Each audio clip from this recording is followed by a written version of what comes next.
पनुआ किले ईदगाह चौक जे टावर वटि मुबैना तौर ते चोरी जो लोह वठंदड़ दानिश बाबर बिलाल समेत कबाड़ी माफ़िया 15 साला नींगर के अकबर पुट गुलाम हुसैन के सख्त तशद्दुद बणाए मरणी करे छॾियो, जंहिंखे लाड़काने जी अस्पताल मुंतकिल कयो वियो आहे।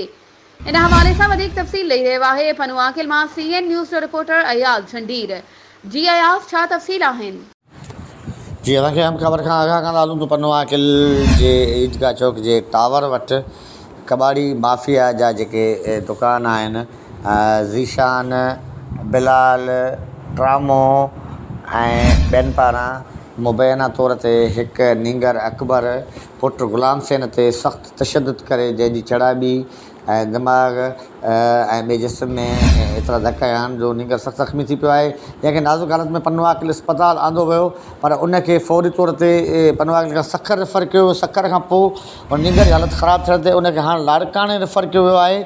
उनखे कबाड़ी माफ़िया इहो चई तशद्दुद शुरू करे ॾिनो त तूं रेड़ी ख़ाली वापसि छो वठी आयो आहीं ऐं चोरी जो लोह, मोटरूं, पाइप या ॿियो सामान छो न वठी आयो आहीं।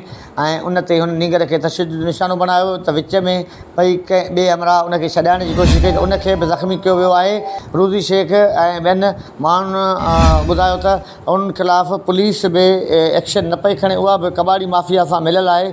जेकॾहिं मुंहिंजे पुट अकबर कुझु थियो त उहो ज़िम्मेवार कबाड़ी माफ़िया हूंदे, उन ख़िलाफ़ु क़त्ल जी FIR दाख़िल कराई। जी महिरबानी अयाज़, तफ़सीलनि खां आगाह करण जे लाइ। वधीक ख़बरुनि ऐं अपडेट्स जे लाइ असांजे चैनल खे सब्सक्राइब कयो ऐं हा, बेल आइकन खे प्रेस करणु न विसारिजो त जीअं असांजी हर नई अचण वारी वीडियो तव्हां ताईं पहुचे।